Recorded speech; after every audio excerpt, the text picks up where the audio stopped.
Oi pessoal, no nosso último vídeo a gente apresentou um pouco sobre o ADCP, que é o equipamento utilizado para medição de correntes na água.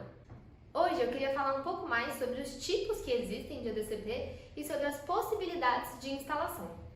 Para começar, eu vou falar sobre os ADCPs de fundo. Esse tipo de equipamento deve ser instalado junto ao fundo, fixo, com os transdutores voltados para cima. Um exemplo é o equipamento XR da Sontec, que é um dos que a gente usa muito aqui na Hidromares.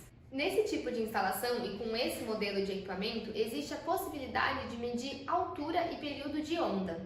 Isso porque esse modelo em específico possui um sensor de pressão já instalado que detecta aumento do nível da água e com processamento consegue medir a altura das ondas que passam. Esse tipo de equipamento é mais utilizado em regiões costeiras, porque para a instalação é necessário mergulho e nesse caso a profundidade é um fator impactante. Um outro tipo de ADCP é o ADCP lateral, que ao invés de medir a corrente ao longo da coluna d'água, vai medir a corrente horizontalmente. No caso, esses são os transdutores que emitem os pulsos sonoros na horizontal. A vantagem desse tipo de equipamento é que com a medição horizontal você consegue medir a velocidade da corrente em um ponto específico, mesmo que o equipamento não esteja exatamente ali. Então, por exemplo, num canal de navegação, você consegue deixar o equipamento na margem e medir a velocidade de corrente no centro do canal.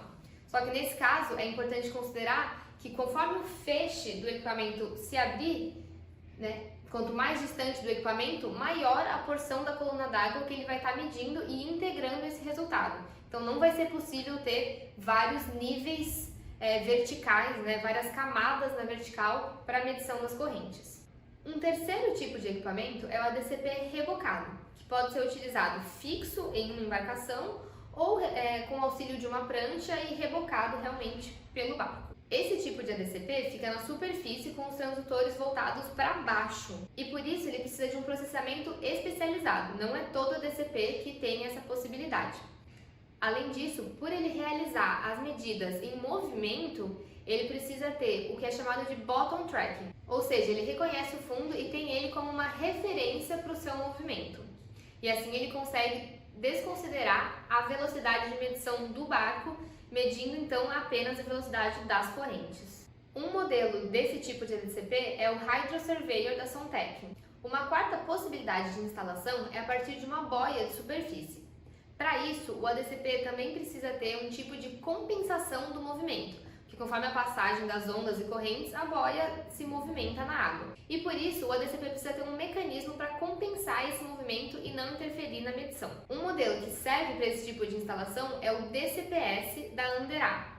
Agora, falando das vantagens desse tipo de instalação, a principal é você não precisar de mergulho. Tem os equipamentos na superfície, tanto a instalação é mais fácil, quanto o acesso ao equipamento no caso de qualquer tipo de manutenção necessária. Bom, e por último vamos falar das linhas de fundeio, que é uma solução comumente utilizada na pesquisa e também quando há necessidade de medição de outros parâmetros ao longo da coluna d'água, por exemplo, temperatura ou salinidade. Nesse caso, você pode colocar um sensor para medição de correntes numa profundidade que seja de interesse e ele também tem que ter a compensação do movimento. Então, para esse tipo de instalação, a gente também recomendaria o DCPS da Anderá. Quando se busca cobrir uma região da coluna d'água maior do que o alcance do ADCP, por exemplo, o DCPS alcança mais ou menos 80 metros, da cabeça do transdutor até a última célula de medição. Quando se busca cobrir uma zona maior do que isso, é possível utilizar dois ADCPs, um olhando para cima e outro olhando para baixo, cobrindo assim o dobro dessa região. Bom, essa foi uma introdução básica sobre os tipos de instalação. Novamente, se vocês tiverem qualquer tipo de curiosidade ou dúvida, podem entrar em contato com a gente e até a próxima!